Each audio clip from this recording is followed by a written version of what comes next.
اهلا بكم ومرحبا بكم في قناتكم، ان شاء الله كلكم تكونوا تري بيان. دونك رجعت لكم اليوم بطلب منكم بوصفه المقرود. درناه ديجا ما شاء الله. الوصفه اللي حطيناها تعلموا منها الالاف، وان شاء الله دوك نحط لكم في اول يوم تاع العيد باذن الله تعالى نعت لكم تطبيقات مشاهدين ما شاء الله تبارك الله. جو سوي فريمون فيير. دونك اليوم جيتكم بالمقرود اللي درته في هذا العيد باذن الله. شوفوا هذاك القوام، درت واحد المقرود نفس الوصفة، وحاولت نركز على الأسئلة اللي تطرح عليا شاك فوا في التعليقات. دونك لميتها لكم الكل وحبيت نعاودوه لكم باش نجاوب لكم مع أدق التفاصيل. فوالا على الأنواع التسميد على كلش طياب كلش. نبداو بسم الله. هنا راح نديرو نبداو نطيبوا المقرود. هنا عندي الليل. المقرود انا نبلو في الليل ونطيبوا لو لوندوما باش يرتاح، باش يجينا بنين، يتشرب كلش النكهه تاعو، تخرج النكهه تاعو العريقه. هنا عندي هذيك لا مارك بالنسبه للمغتربين خدمت بها، هذيك اسمها مزيه ولا المغتربين. لكن تخدموا بلو غونار لازم تخلطوا معاه شويه فين، يعني لازم السميد تاعكم تاخذوا المتوسط وتخلطوا معاه الفين. كي يعود السميد المتوسط خشين ياسر نخلطوا معاه شويه فين. كي يعود السميد المتوسط كيما هذا تاع لا مارك هذه، السميد المتوسط تاعها مليح، دونك ما خلطش معاه. نسحقوا سميد متوسط 3 كيلات ماهمش مليانين مليح، ما يعادل. انا هنا خدمت 2 كيلو سميد، نعطيكم بالكيلوغرام وبالكيله. اللي تحب تخدم بلا كبير هذوكا، ولا مثلا عندكم عرس ولا في عيد، ولا حبيتوا ديروا البلا الكبير، 2 كيلو تاع سميد يكفيوكم لارجومون باش تعملوا ان غرو بلا. وكي تعملوا بلا في الكوشه تاع الدار يخدم لكم 2. كي نكيلو 2 كيلو سميد يجيونا 3 كيلات غير مملوءه، لازم نكيلوهم كيما هكا 3 كيلات. شوفوا اناء عندكم في الدار كيلو به 3 كيلات غير مملوءه سميد بكيله فايده تاع زبده، او زبده ومارغرين، ولا انا هنا استخدمت زبده فقط تكون دايبه. شوفوا كيف ما كيله تكون فايده فريمون، ما يعادل كيلوغرام. 1 كيلوغرام تاع الزبده. تحبوا تخلطوا معها شويه سمن وسي با سوسي، ولكن تغلبوا طعمه الزبده على السمن. فوالا ان شاء الله يا ربي تكون واضحه. اذا عندي 3 كيلات غير مملوءه تاع سميد بكيله مملوءه مليح تاع زبده، ولا زبده وسمن تكون دايبه وبارده، ما يعادل بالكيلوغرام 2 كيلو. نعطيكم 2 كيلوغرام تاع السميد متوسط. تعملوا معاه كيلو تاع زبده. كيلو تاع زبده فوالا تذوبوها وتحطوها، تنحيو منها. شفتوا داك اللي فضل الابيض، هذاك الملح تاع الزبده والماء الحليب، هذاك هو ملح، هذاك ما نحطوهش على فا. ندوبوا الكيلو تاع الزبده ونحطوه مع السميد، نحيو هذاك الابيض ونحطوه نصفيوه. هذه واش معناتها؟ واحده قالت لي واش معناتها نصفي الزبده، هذه واش معناتها. كي نحبوا نديروا سمن، نديروا مثلا الكيلو هذاك تاع الزبده نقصوا مثلا نعملوا 700 غرام تاع زبده، ولا حتى 650 غرام تاع زبده، والباقي سمن. المهم نسبه قليله تاع السمن ديروها معاه باش ما يجيكمش مر ويجيكم الطعم تاعو يهبل يجيكم. فوالا هنتفاهموا فيها هديه سي بون.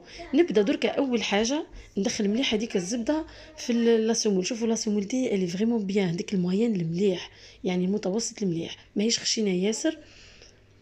شوفوا كيف ما لازم تبسوها، تحكوها بين يديكم، تحكوها حتى تولي كي الرغوه، والخليط تاعكم يولي ابيض شوي متنحل، وهذيك الصفوره هذيك تاع الزبده.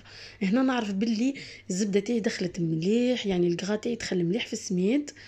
شوفوا هنا وتدي لكم الوقت اكزاكتومون تحكوها 20 دقيقه.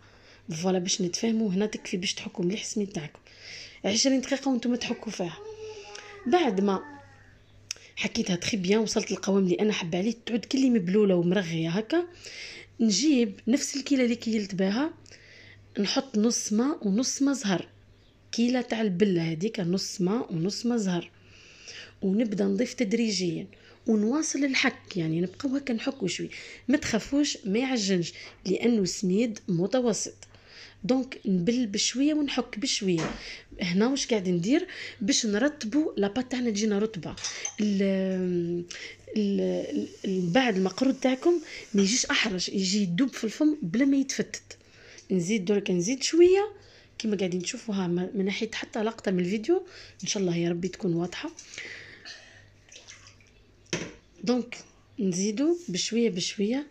راح ندي اكزاكتومون نصف الكيله تاع الخليط تاع الماء وماء الزهر.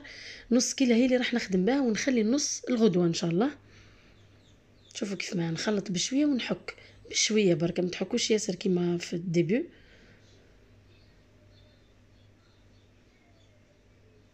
تحسوا بلي لاباط تاعكم تجيكم مبلوله خلاص، سي نورمال لانكم حكيتوها مليح، وهي كتبات راح تشرب هذاك البلل الكل.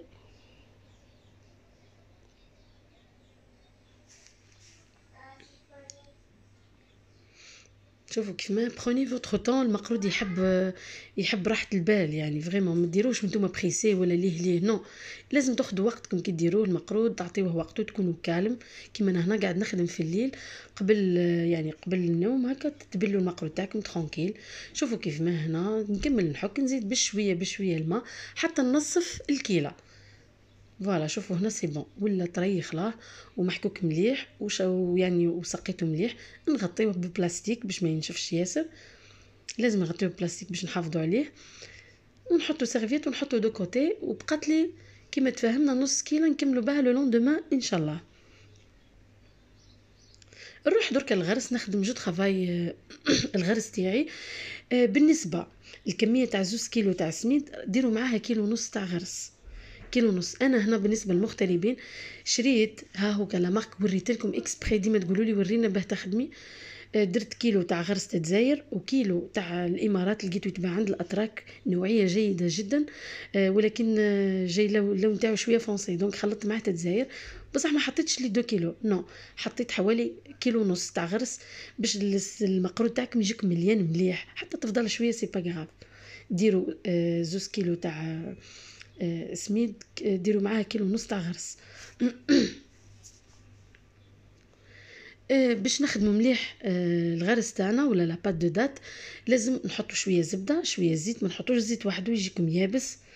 ديروا شويه زبده حطوا هكا باردون، حطوا ملعقتين كبار تاع زبده، 2 ملاعق تاني كبار تاع زيت، شويه قرفه شويه قرنفل، شويه قرفه شويه قرنفل، اون بانسي فقط باش تجيكم هذيك النكهه العريقه المقرود. وتين كانوا بكري وسي يحطوا الكبابه، بصح الكبابه هذه واش معناتها؟ هي البوفر دو جامايك، هذاك الفلفل الكحل الكبير خلاه اسمه كبابه، يجي طعمه تاعو بين القرفه والقرنفل، دونك نحطوها غير هي اللي يحب. سينو انا ما حطيتهاش، درت قرفه وقرنفل ما نكترش، خدمتها مليح. لازم الغرس تاعكم يكون كيما الكونفيتور يولي طري خلاه، هذاك هو السر باه يجيكم باش يمشي لي مع لاباط. كي تعود لاباط طريه ياسر والغرس مش طري ما يجيش مليح. فوالا لازم كلشي يجيني طري.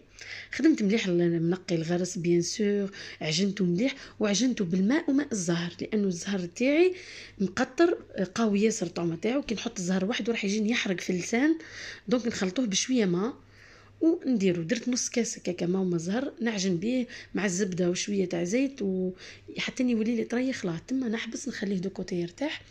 غدوه من داك جبت هنا لاباط تاعي تاع المقرود كيما تشوفوا شربت خلاه، جبت نص الكيله هذيك ونبدا نزيد نبل نرجعها اون بات، نخدم هنا بشويه بالاصابع. سي بون لاباط تاعي مرتاحه باش ما تعجنش، سي بون الحكان وهذاك الشيء نو. دوك راح نكمل نبلها، تاخذ منكم 5 مينوت العمليه هذه. شوف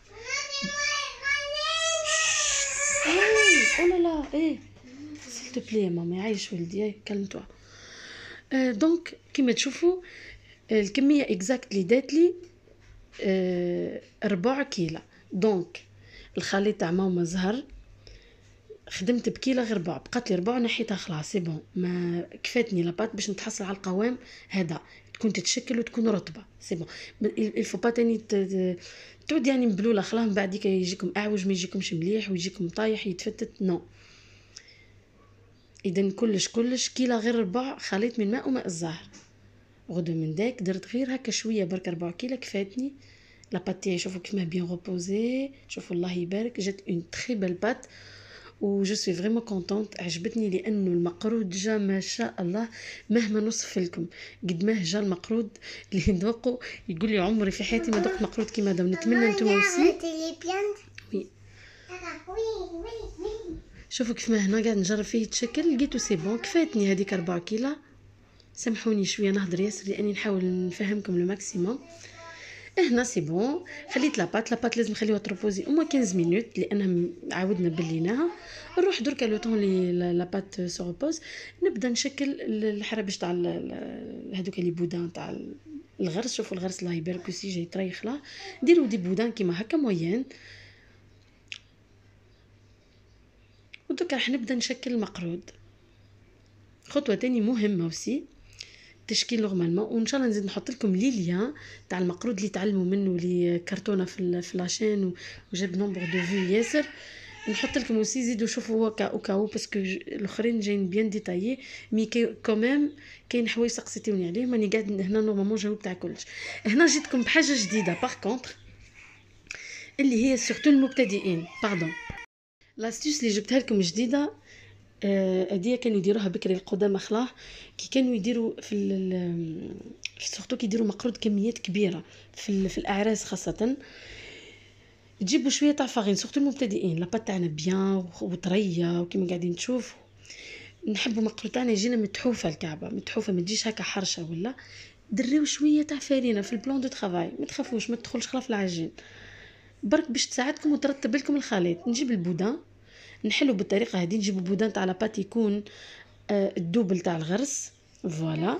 ونحل بودان رطبو مليح نديه ونجيبو من بعد جو كروز لاباط يعني نديرو فيه هذاك لو تخو بصوابعنا كيما شفتوا بالطريقه الموضحه. نحط فيه الغرس ونخلي الحاشيه تاع البودان تاع العجينه يكون خشين باش هو اللي يلم بيه. ودركا بعد ما دخلت الغرس مليح نقفلها بالطريقه هذيك اللي شفتوها ونبدا ندي فيه ونجيب. كي تشوفوه هكا شويه مثلا يلصق شويه في البلان ولا حاجه هكا دريو شويه بشويه برك لا فارينه فو با ابوزي كومين. هنا حبيت نقول لكم حاجه صورت لكم هذا المقطع مش معناتها باللي كي ما ديروش لا فارين ما تصلحش نو لاني انا ديجا درت كميه كبيره بلا لا فارين. هنا فقط حبيت نعاونكم سيتو خاصه واحده لا بروميير فوا الله يبارك قاعدين يجيوني يقولوا لي شجعتينا ان نديروا المقرود اول مره راح نجربوه هيتو الله يبارك ونجحوا فيه. دونك هذا جوست تعاون سيتو تمد نتيجه ملاحه في المنظر يعني سيتو هذه هي. دريو هكا تو دوسمون سي با غراف. هنا كي نعملوا لي بوده تاعنا ساعه نرصوا هكا على بات بيدينا وعلاه باش نخرجوا منها الهواء. فوالا هذه اللقطه اللي نهضر عليها هكا معناتها نلصقوا لاباط في الغرس. نعملوا حربوش طويل يجي ظريف باش نقدر نطبع به. ونجيبوا المرش نتاع المقرود نحن نقولوا له مرش الطابع يعني. تقدروا تاني تدريو فيه شويه تاع فارين شويه برك وتطبعوا. هذه العمليه راح تسهل عليكم وراح تنحي لكم الستريس سورتو. شوفوا كيما الله يبارك رشموها مليح. الزوائد هذوكا نزيدو نديروهم نرشموهم حتى هما. هذا الشكل التقليدي. Oui, après, maman, après, calme-toi. Oui, on va arroser les plantes, oui. Donc, سامحوني ولا. دونك فوالا نجيبو بعد موس ولا حاجه يعني سكين ولا حاجه كيما هديه تكون ماضيه باش نعقب عليها. شوفوا الله يبارك الكعبه كيف ما تجي على الكعب تاعي باش نهزهم فاسيلمون. تجي كعبه تقليديه الكميه تاع العجين متناسبه مع كميه الغرس ويجيكم مليان غرس من الداخل.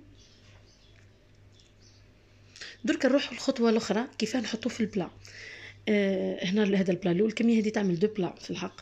دونك عندي هنا شوفوا انا ديجا دايره شوفوا الكعب الله يبارك اني عامله ديجا التري الاول اكسبري باش نوري لكم كيفاه ترصوهم. اولا جهه الغرس تكون الانتيريور كما قاعدين تشوفوا. الجهه المغطيه بالعجينه هي اللي تكون الفوق لاصقه في البلا وتسطروه بالطريقه هذه. الكعبه عند اختها المقرود ما يتحطش مفرق في البلا نو. الكعبه عند اختها وعلاه شوفوا الله يبارك الكعبه هذه وعلاه باش الغرس يبقى طري من الداخل. والحاشيه خلاه اللي تبقى عريانه نديروا لها طرف تاع عجينه ونحطوها عليها نلصقوها. طرف تاع عجينه برك وحده لازم ديما الغرس يبقى مغطي. شوفوا ها هي شوفوا دوك مع الحواشي خلات البلاط لقاو طروفه تاع عجينه مغطيه بهم الغرس باش ما يبسش. شوفوا كيف ما البلاط تاعي واجد. نروح دوك النقطه مهمه جدا الطهي. الفرن يطيب فرن تقليدي اللي عندها فرن تاع فونتيلاتور. انا هنا محبسه الفونتيلاتور الفو با يبس لكم المقرود. الفرن نكونوا مسخنينه على درجه 220 ولا 200 درجه مئويه حتى يولي الفرن سخون يلهب. تم نقص درجه الفرن على 185 درجه ونحط المقرود تاعي. المقرود يطيب في فرن ساخن. الفرن نحطه على 200 كي نجي نحط المقرود تاعي نهبط درجة الحرارة ل 185 ونخلي مقرود يطيب. الوقت ياخذ لكم 40 دقيقة. 40 دقيقة يطيب المقرود تاعكم بالطريقة هذه وتتحصلوا على النتيجة هذه ما شاء الله. هنا مقرود يطاب. حاجه بعد ما يطيب لكم المقرود تاعكم لازم تخرجوه ديريكتومون من الفرن كي تحصلوا على اللون هذا عندكم 40 45 دقيقه سا ديبون الفرن كيف ما تخرجوه طول ما تخليوش الفرن يبرد عليه. تحسوا بلي المقرود تاعكم كامل مشقوق كما شفتوا. الفو با توشيوه خليوه ما تمسوهش. بعد ما تعدي كلكو زور يبرد يتلم كامل المقرود وتتحصلوا على الشكل هذا. شوفوا الله يبارك. شوفوا ما شاء الله يدب في الفم يهبل ملموم جميل. واش تحبوا نتوما؟ هذا هو الفري مقرود كيما هكا طيابو. هذه هي دونك نقول لكم ان شاء الله عجبتكم الوصفه ان شاء الله تنفعكم. ما عليا غير نقول لكم بصحتكم مقرود بصحتكم العيد. ربي يهنيكم ان شاء الله. ونتلاقاو على بروشين في وصفه جديده. السلام عليكم.